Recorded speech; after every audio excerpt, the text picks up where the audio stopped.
It's the first time I've been in Warrington, which is rather sad, really, because I can see that you are a fascinating community and town. And I'm very encouraged by the initiative that you have taken as Church Warrington. And last night was immensely encouraging. I discover as I travel around the world that there is enormous interest in these big subjects.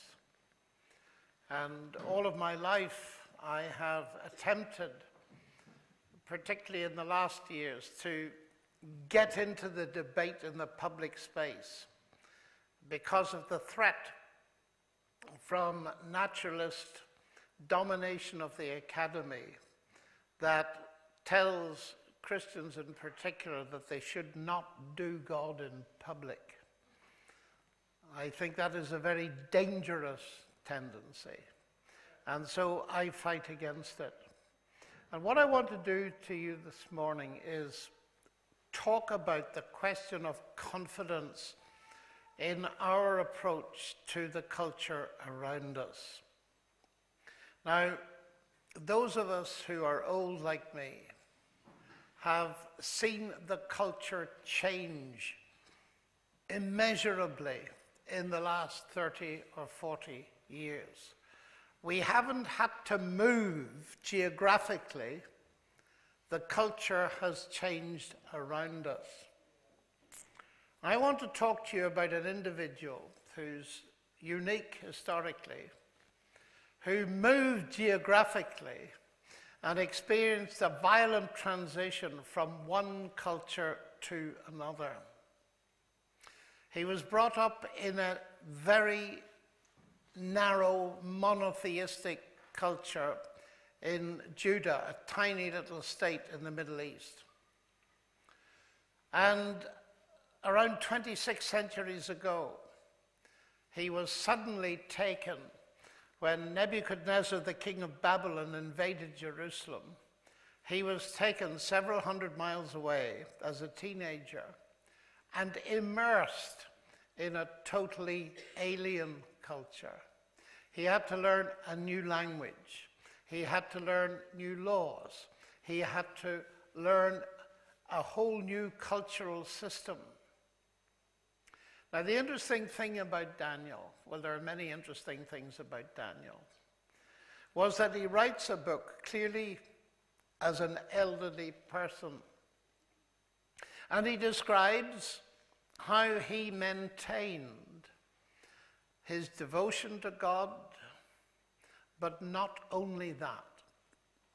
You see, I've lived long enough to see many people now in middle age and later, they maintain their devotion to God. They even go to church, they read their Bible, they say their prayers. But there's one thing that they've lost long ago, and that is the cutting edge of their public witness. That's the hard thing to maintain.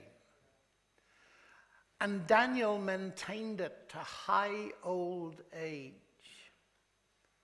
Now that interests me because he was deprived of all the usual support systems. He lost his family. He had 3 friends in Babylon. But that's about it.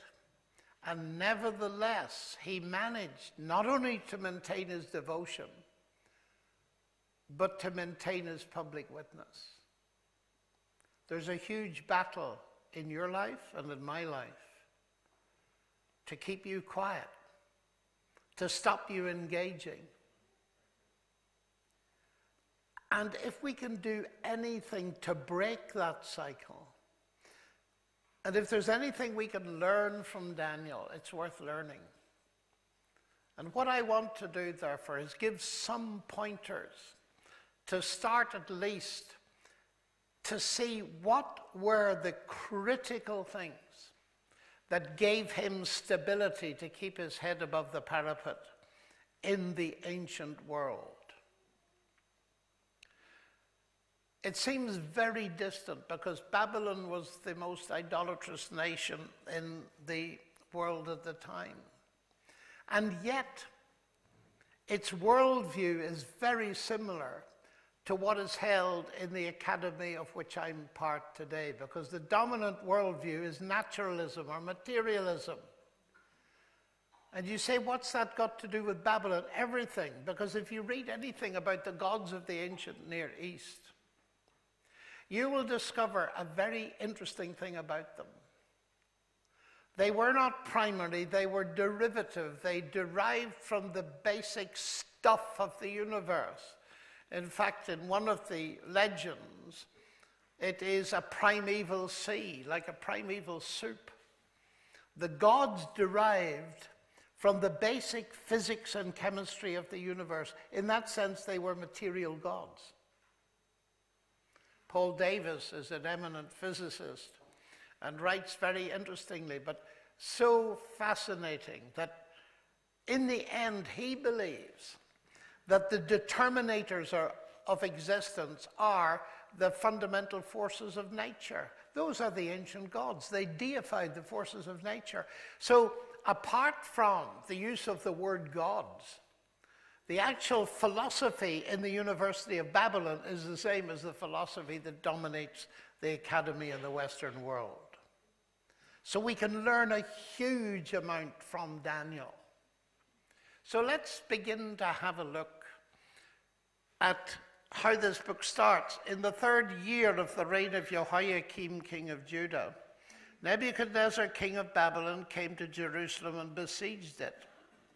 And the Lord delivered Jehoiakim, king of Judah, into his hand, along with some of the articles from the temple of God. These he carried off to the temple of his God in Babylonia and put in the treasure house of his God. You notice that Daniel has not yet mentioned himself. He starts with a historical annotation. In a certain year of King Jehoiakim, who was king of Judah, this tiny state, the great emperor of the vast empire of Babylon came and besieged Jerusalem. So far, so good. But then comes the very unusual thing. Daniel doesn't simply tell you that Nebuchadnezzar overcame Jerusalem, although that's perfectly true. What he does is give an interpretation of history. And it's this: and the Lord gave Jehoiakim into Nebuchadnezzar's hand. Now that's very odd, isn't it? Because if it had been the other way, it would have been pretty convincing, wouldn't it? The Lord gave Nebuchadnezzar, the vast emperor, with all his armies into the hand of the tiny tin pot little king. That would have been impressive. But it says the Lord gave the tiny tin pot king into the hand of the vast emperor. And any contemporary historian would say, don't be absurd. These are simply the inexorable Darwinian laws of history. The survival of the fittest. The most powerful conquers. What do you mean the Lord was behind it? But now here's the first big thing. Daniel had suffered through this siege. He'd lost his family, so far as we know. He'd lost his home. He'd been transported, and yet as he reflects on it, he says, you know, God was behind it. It's very easy, isn't it, to see God behind things when they're going well. And here's the first key. Daniel's survival in part depended from his concept of God's relationship to two histories. First of all, global history, and secondly, his personal history. We all have a history, don't we? We all have two histories. We have our little personal history, and then we're embedded in a global history. And sometimes the two flow beautifully together, and at other times they clash, don't they? I don't know you, and you don't know me. I don't know where you are in your history, but it may be bothering you this morning. And Daniel had a deep sense that God was behind even the things that pained him and cost him suffering. That is, in contemporary terminology, he had a deep sense of the providential guidance of God in his life. He wasn't a fatalist nor a determinist, but he had a deep sense that there is an extremely mysterious but real sense in which God has the history of this world under his control. And so if our personal history clashes with that, we've got to hang on in there. And he did. So that's number one thing, his sense of the God of history. But now you'll notice that I didn't complete the sentence. The sentence is very strange. Let me read it to you again. And the Lord delivered Jehoiakim, king of Judah, into his hand, along with some of the articles from the temple of God. What has that got to do with anything? This is a very brief description of an invasion and a siege. So the king is taken, yes, but along with some of the vessels from the temple of God. And then nothing more said about the king, but something more said about the vessels. Let's read what happened to them. These he, that is Nebuchadnezzar, carried off to the temple of his God in Babylonia and put in the treasure house of his God. So there's the temple of his God, and there's the treasure house of his God. According to the historians, at the time of Daniel, there were over 1,000 temples in Babylon, which was a city almost the size of Warrington, about 250,000. It was full of temples, but it also had museums, treasure houses. And it was a pretty naive expression of arrogance, in the sense that these state museums associated with temples would have collections of beautiful artifacts. And you can just imagine the inscription, I, Nebuchadnezzar, am a brilliant conqueror. On the nth of the nth, I conquered this little state. And here are some of the artifacts. Aren't they beautiful? Am I not a wonderful monarch to have conquered a little state like this? That kind of boastfulness. Why mention it? That's the question. Why bother with it? Would you have bothered with it if you'd been writing this history? But now let's analyze what's going on, simply because it's an anomaly. You see, if you're a scientist like me, it's the anomalies that are the most interesting things. So I seize on this. What is it saying, if it's saying anything? Is not Jehoiakim the king more important than these vessels? Well, what did they represent in Jerusalem where they started?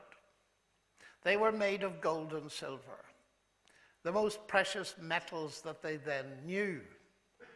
So they were symbols of God and his glory.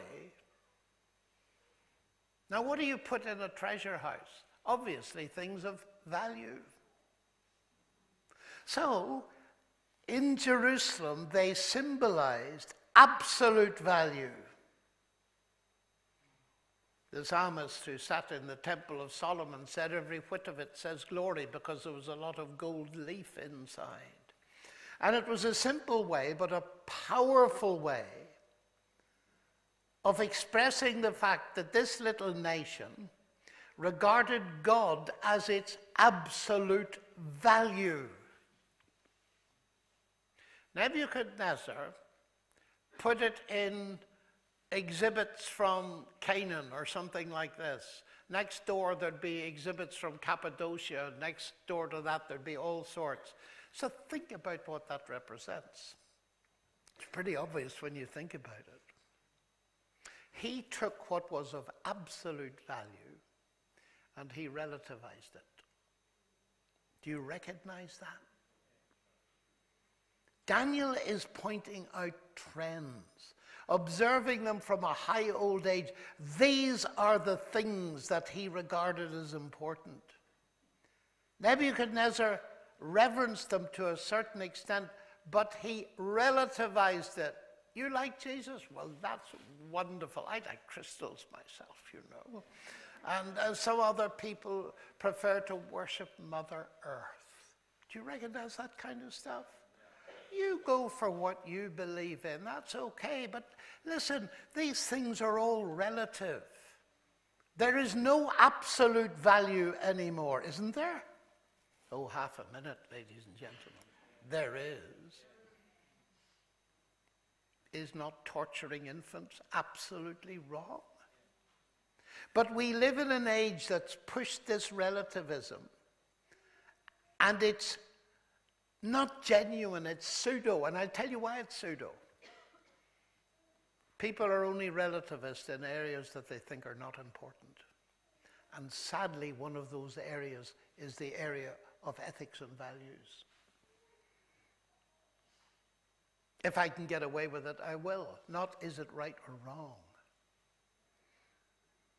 Here's secret number 2 of Daniel's stability. Firstly, he had a sense of God of history, global history, his history. Secondly, he had a value system that was anchored outside of his own experience in the transcendent creator God. Have you? Or does your ethical value vary as to your situation in life? The Christian version of this is, Our Father, which art in heaven, hallowed be your name. That is setting apart the name of God as the supreme value. We need to recalibrate our value systems all the time because they're being eroded. We don't even realize it when they're eroded and relativized, because society all around us, 24/7, is pumping us full of relativized values and even destroying value. If you take it to its extremes, you hear a Richard Dawkins writing, and he's never retracted it so long as I know, but I don't think he believes it, that in this universe there's neither good nor evil, nor any justice. In other words, there's no value. Be careful before you get onto the atheist bandwagon. You know, testing worldviews is very important for all of us, Christian or not. We've got to engage with a world that believes a lot of this stuff, and if we don't know it, we're going to get drowned. That's going to take work. If we're going to engage and make an impact for God, we've got to get out of the ghetto and engage with our fellows. I need that advice as much as you need it, and I'm speaking freely because I don't know you. I'm impressed so far with what I've seen of your engagement in Mornington. But it is important to remind ourselves of these things. And to keep you stable, you'll need 1, a sense of the God of history. 2, a sense of the God-defining values. What next? Well, the king ordered Ashpenaz, chief of his court officials, to bring in some of the Israelites from the royal family and nobility. Young men without any physical defect, handsome, showing aptitude for every kind of learning, well-informed, quick to understand, qualified to serve in the king's palace. He was to teach them the language and literature of the Babylonians. The king assigned them a daily amount of food and wine. From the king's table they were to be trained for 3 years, and after that they were to enter the king's service. Among these were some from Judah: Daniel, Hananiah, Mishael, and Azariah. The chief official gave them new names: to Daniel the name Belteshazzar, to Hananiah Shadrach, to Mishael Meshach, and to Azariah Abednego. Nebuchadnezzar was a genius of an administrator and an educator. So now we're going to be introduced to King's College, Babylon, where Daniel and his friends were enrolled probably at the age of 15, because that's what we understand from contemporary history. They were chosen for various reasons, and you notice that their fitness, their health was part of it, their aptitude to learn and all this kind of thing. And they were to be taught two things mainly: the language and the literature of the Chaldeans. That's very interesting. Does our civil service teach literature, I wonder, to its high flyers? And then they were to stand before the king. Now, the system was simple. Nebuchadnezzar, when he conquered a region, he rapidly collected the brightest people and brought them to Babylon. He put them through a 3-year education. Perhaps that's where Cambridge and Oxford got the idea from. I'm not sure. And then the best of them he kept in Babylon. The second best were sent back to administer the regions from which they had come, but they went back knowing the Babylonian language and knowing the literature. In other words, knowing the culture. So here is Daniel, offered a brilliant, scintillating education. The Babylonians were light years ahead of Judah in terms of education. I hope you've all visited the British Museum and just been amazed at the progress of the Babylonians. In fact, all of you are Babylonians. Have a look at your wrist. Have you got a watch on it? How many minutes are in an hour? 60. How many seconds in a minute? 60. Where does that come from? Directly from Babylon.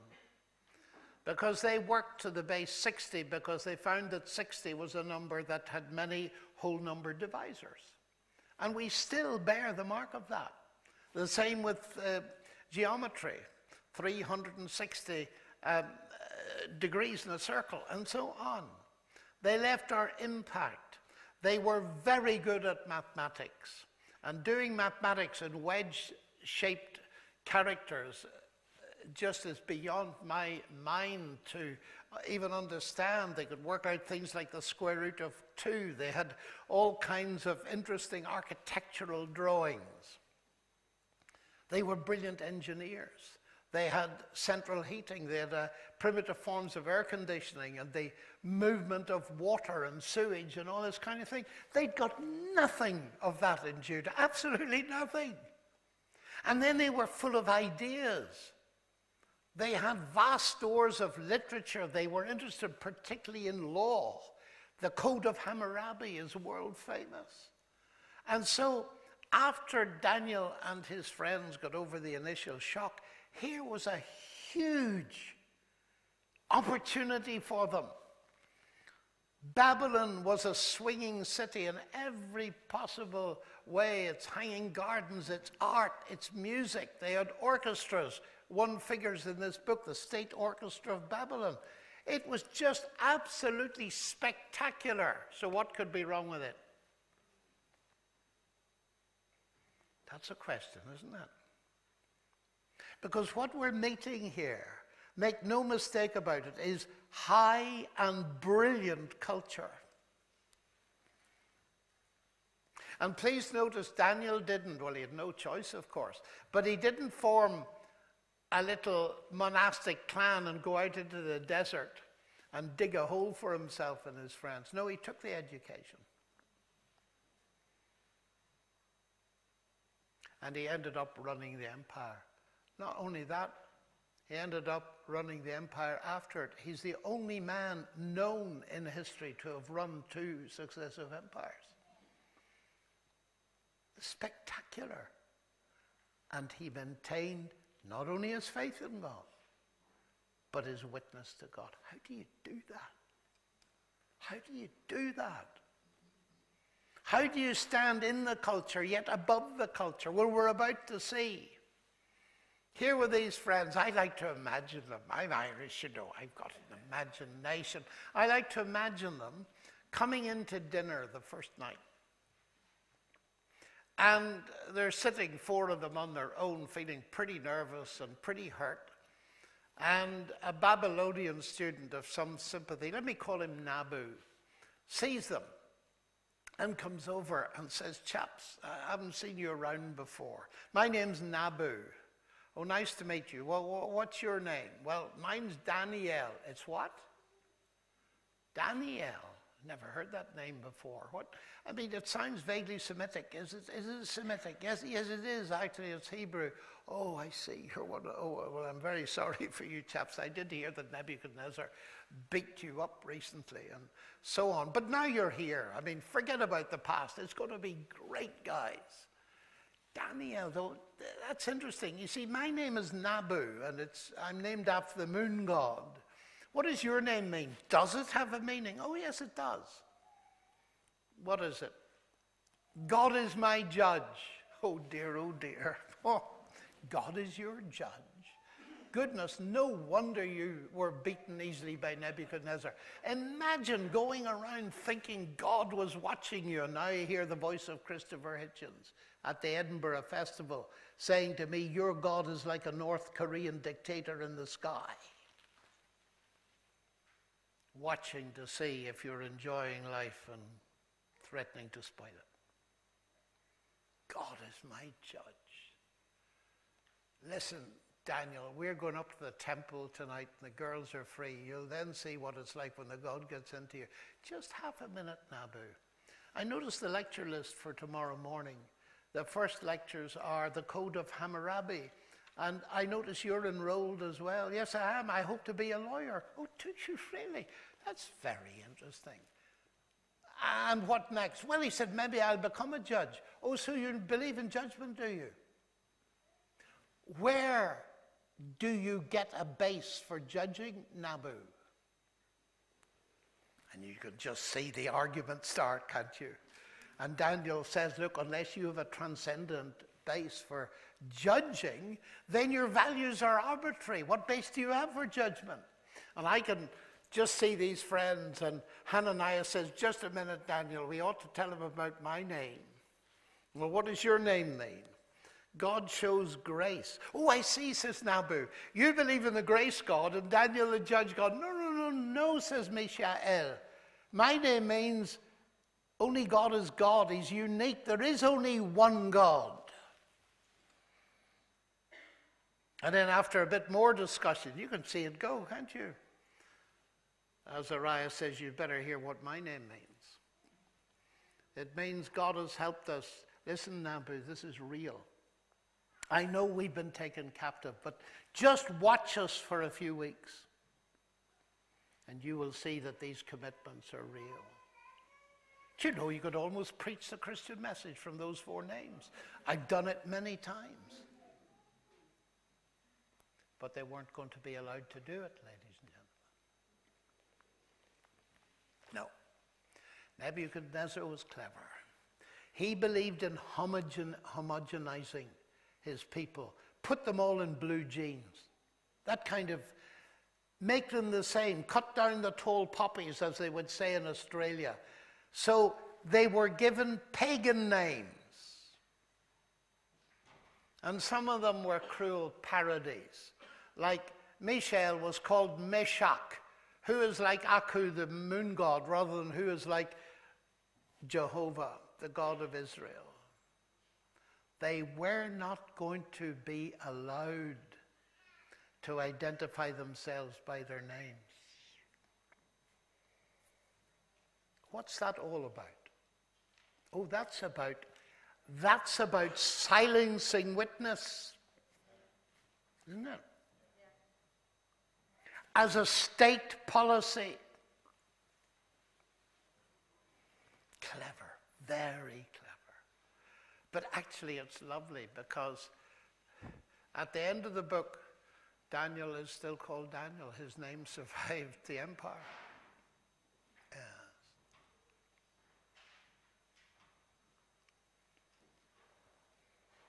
What is it about? Identity. That's what it's about. Identity. What is your name? Oh, I know it's James, John, Jim, Frida, something. But who are you really? What are your identifiers within your community? Who are you? Now, this is serious stuff, and I am about to tell you why it's serious stuff. But before I do, I want to just point out to you these vessels that I've just mentioned. Are they important? Yes, because they reappear in the book. Belshazzar the king at his feast, do you remember it? He brought them out of the museum. Forced his elite to drink out of them as they mocked God and praised the gods of the Babylonians, and a hand wrote on the wall. Do you remember that? And if it had been writing today, there would have been a pound sign, a euro sign, and a dollar sign. It meant values. They'd seen it thousands of times. Everybody could read it, but nobody understood it. You are weighed in the balance and found wanting, God was saying. He was evaluating Belshazzar. And Belshazzar had valued God at zero, so God valued him at zero. And that night, his entire empire came down. Don't tell me those vessels aren't important. They cost him his empire. So that's just giving you a trajectory. Now here are these men entering this empire with its value system. And they're not going to be allowed to use their names to witness. In fact, their names are going to be homogenized with everybody else's name. They're all going to be the same. And they're going to try to do the same with you and me in our society. You want to believe in Jesus? Well, behind closed doors, please. Don't be different in any way. But you see, this is more serious than you might realize. This is not New York or Beijing. This is Babylon. If I were to ask you, what does Babylon stand for in Scripture?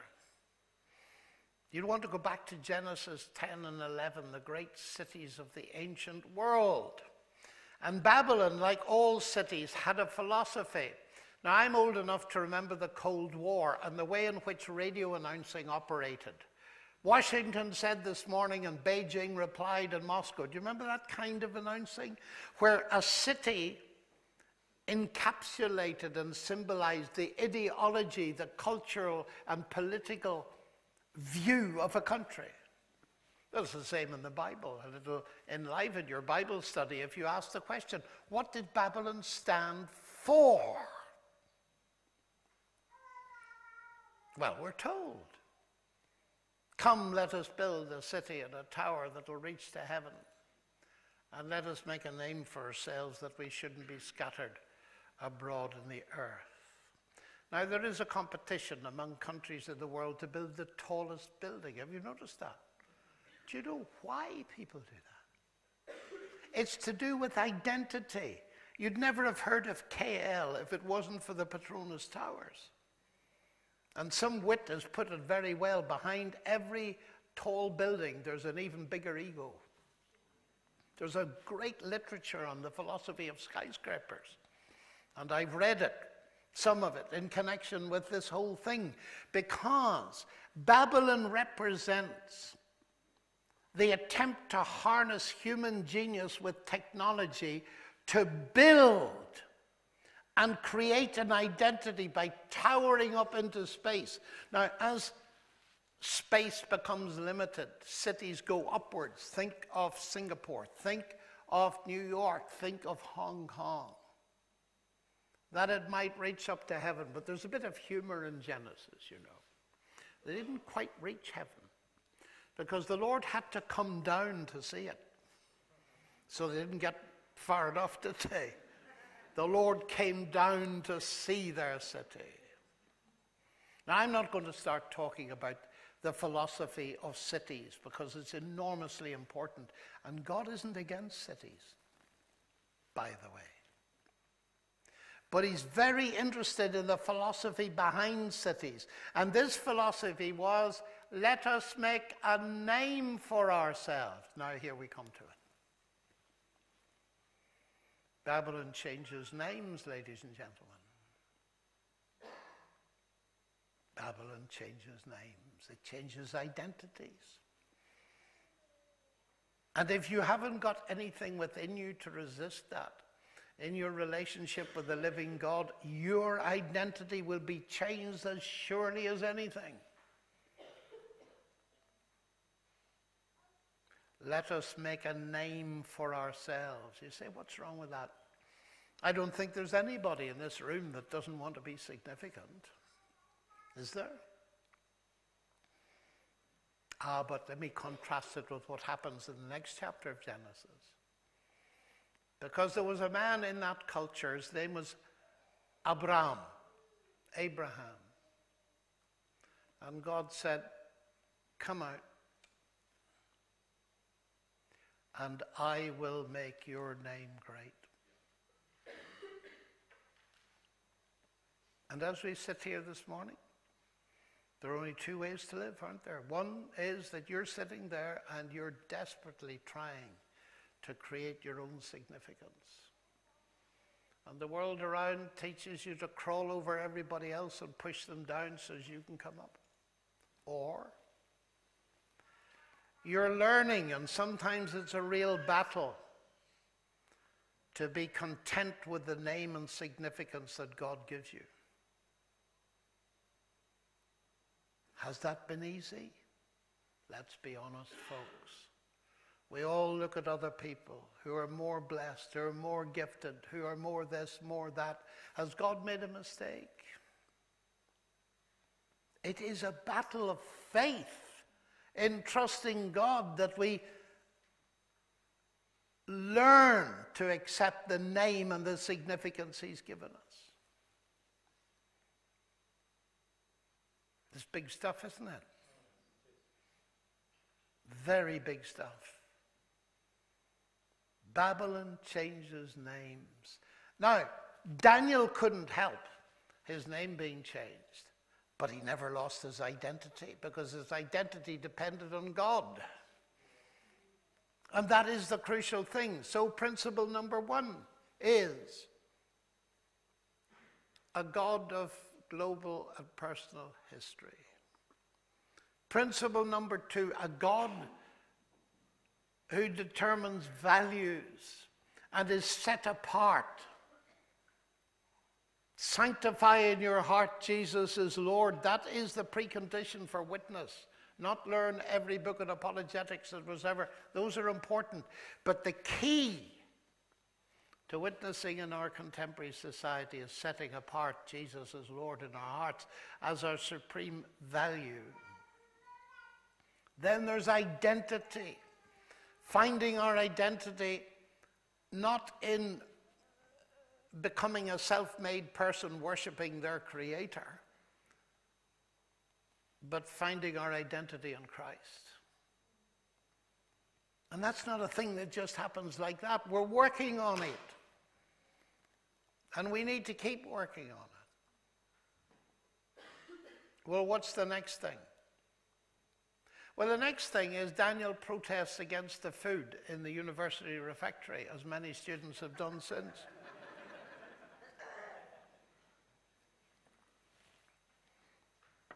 Now, what's it all about? I'm not going to go into the scholarly disputes. I want to cut to the heart of it. The way I read this is very simple. Daniel didn't want to eat the food or drink the wine. Why?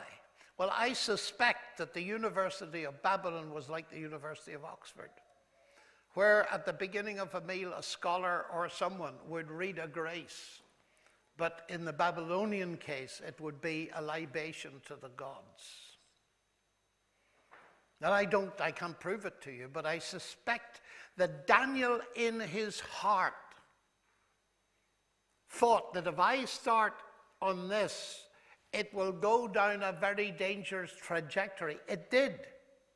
Because you see, the two ingredients in chapter 1 of Daniel are the vessels in the first half of the chapter and the wine in the second half. And they're put together in chapter 5 at Belshazzar's feast, in the most blasphemous and idolatrous scene at which Daniel was not present. So if you put 2 and 2 together, you get 4 very easily. Protest. Cool, that's a difficult one, isn't it? You see, here we come. Daniel's accepting the education. He doesn't protest about his name. Apparently, there's probably nothing could be done about it. But now, he's protesting. Now, be careful. We are called upon to protest, but against what and how is the question. Daniel's book tells you what he and his friends did then in their circumstance. They do not tell you to do what to do in your circumstance today. You've got to work that out, and it's not easy. I think that Daniel was protesting against the idolatrous worldview that lay behind their education system. Not the education, he accepted that, but the worldview. And that comes very close to heart to me, the importance of protesting within the academy against the materialistic worldview that is being regarded as the norm. But notice exactly what he says. Daniel resolved not to defile himself. Have you? Young people, you're only 2 clicks away from disaster. Just 2 clicks of the mouse. This is serious stuff. Here is the final thing I'm going to talk about today, a secret of Daniel's life. He resolved, he had to make up his mind. It won't happen automatically. And let me ask you, young people, I'm often told that young people have no time to get into Scripture and the Bible, and then I say to them, just work out how many hours you spent in the last 24 watching a screen and playing games or doing things that are nothing to do with your work. And then tell me you've no time. Do you know you're rewiring your brain psychologically? Now we need to get real about this. The destruction mechanisms, and I'm all for the helps, iPads and all sorts of things, which I use. But I am seriously concerned with the whole business that we need to learn what electronic fasting means. Because we're reducing our capacity for thought to 280 characters. That's serious, you see, because it's inhibiting your capacity to concentrate.